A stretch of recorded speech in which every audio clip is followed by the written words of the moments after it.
ஆதியாகமம் 34 அதிகாரம். லேயாள் யாக்கோபுக்கு பெற்ற குமாரத்தியாகிய தீனாள் தேசத்து பெண்களை பார்க்க புறப்பட்டாள். அவளை ஏவியனான ஏமோரின் குமாரனும் அத்தேசத்தின் பிரபுவுமாகிய சீகேம் என்பவன் கண்டு அவளை கொண்டு போய் அவளோடே சயனித்து அவளை தீட்டுப்படுத்தினான். அவனுடைய மனம் யாக்கோபின் குமாரத்தியாகிய தீனாள் மேல் பற்றுதலாயிருந்தது. அவன் அந்த பெண்ணை நேசித்து அந்த பெண்ணின் மனதுக்கு இன்பமாய் பேசினான்.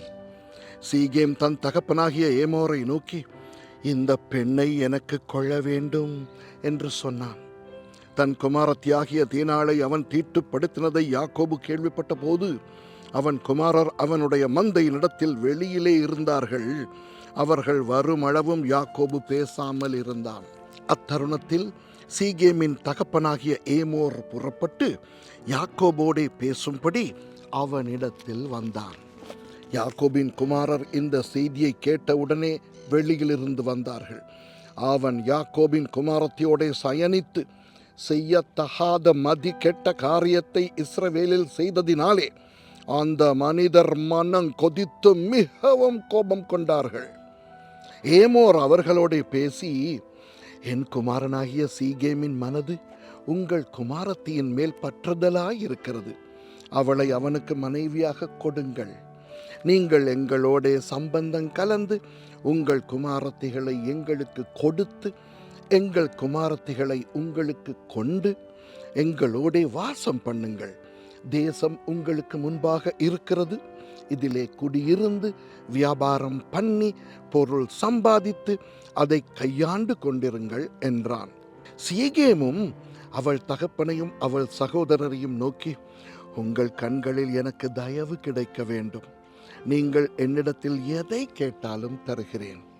பரிசமும் வெகுமதியும் நீங்கள் எவ்வளவு கேட்டாலும் உங்கள் சொற்படி தருகிறேன். அந்த பெண்ணை மாத்திரம் எனக்கு மனைவியாக கொடுக்க வேண்டும் என்றான்.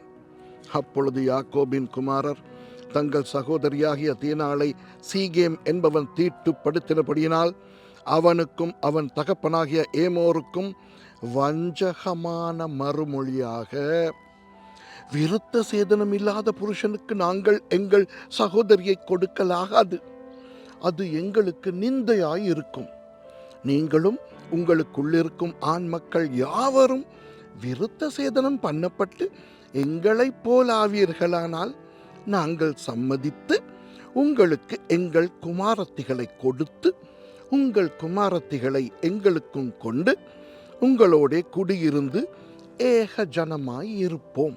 விருத்த சேதனம் பண்ணிக்கொள்வதற்கு எங்கள் சொல் கேளாமற் போவீர்களானால் நாங்கள் எங்கள் குமாரத்தியை அழைத்து கொண்டு போய்விடுவோம் என்று சொன்னார்கள். அவர்களுடைய வார்த்தைகள் ஏமோருக்கும் ஏமோரின் குமாரனாகிய சீகேமுக்கும் நலமாய் தோன்றினது.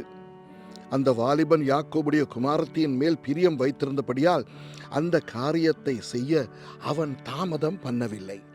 அவன் தன் தகப்பன் வீட்டார் அனைவருக்குள்ளும் மேன்மையுள்ளவனாய் இருந்தான்.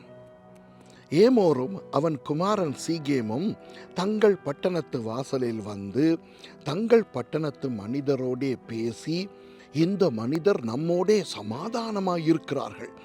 ஆகையால் அவர்கள் இந்த தேசத்தில் வாசம் பண்ணி இதிலே வியாபாரம் பண்ணட்டும். அவர்களும் வாசம் பண்ணுகிறதற்கு தேசம் விஸ்தாரமாயிருக்கிறது. அவர்களுடைய குமாரத்திகளை நமக்கு மனைவிகளாக கொடுத்து நம்முடைய குமாரத்திகளை அவர்களுக்கு கொடுப்போம். அந்த மனிதர் விருத்த சேதனம் பண்ணப்பட்டவர்களாயிருக்கிறது போல நம்மில் உள்ள ஆண் மக்கள் யாவரும் விருத்த சேதனம் பண்ணப்பட்டால் அவர்கள் ஏக ஜனமாக நம்மோடே வாசம் பண்ண சம்மதிப்பார்கள். அவர்களுடைய ஆடு மாடுகள், ஆஸ்திகள், மிருக ஜீவன்கள் எல்லாம் நம்மை சேரும் அல்லவா? அவர்களுக்கு சம்மதிப்போமானால் அவர்கள் நம்முடனே வாசம் பண்ணுவார்கள் என்று சொன்னார்கள். அப்பொழுது ஏமோரின் பட்டணத்து வாசலில் புறப்பட்டு வரும் அனைவரும் அவன் சொல்லையும் அவன் குமாரனாகிய சீகேமின் சொல்லையும் கேட்டு அவனுடைய பட்டணத்து வாசலில் புறப்பட்டு வரும் ஆண் மக்கள் யாவரும் விருத்த சேதனம் பண்ணப்பட்டார்கள்.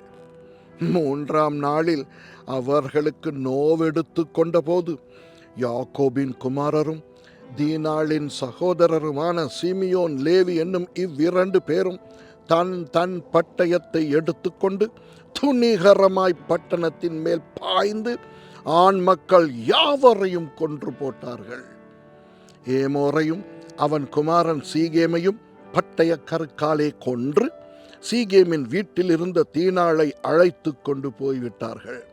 மேலும் யாக்கோபின் குமாரர் வெட்டுண்டவர்களிடத்தில் வந்து தங்கள் சகோதரியை அவர்கள் தீட்டுப்படுத்தினதற்காக பட்டணத்தை கொள்ளையிட்டு அவர்களுடைய ஆடு மாடுகளையும் கழுதைகளையும் பட்டணத்திலும் வயல்வெளியிலும் இருந்தவைகள் யாவையும் அவர்களுடைய எல்லா தட்டுமுட்டுகளையும் எடுத்துக்கொண்டு அவர்களுடைய எல்லா குழந்தைகளையும் ஸ்திரீகளையும் சிறைப்பிடித்து வீட்டில் இருந்த எல்லாவற்றையும் கொள்ளையிட்டார்கள். அப்பொழுது யாக்கோபு சிமியோனையும் லேவியையும் பார்த்து, இந்த தேசத்தில் குடியிருக்கிற கானானியரிடத்திலும் பெரிசியரிடத்திலும் என் வாசனையை நீங்கள் கெடுத்ததினாலே என்னை கலங்க பண்ணினீர்கள். நான் கொஞ்ச ஜனமுள்ளவன், அவர்கள் எனக்கு விரோதமாய் கூட்டம் கூடி நானும் என் குடும்பமும் அழியும்படி என்னை வெட்டி போடுவார்களே என்றான். அதற்கு அவர்கள், எங்கள் சகோதரியை அவர்கள் ஒரு வேசியைப் போல நடத்தலாமோ என்றார்கள். ஆமென்.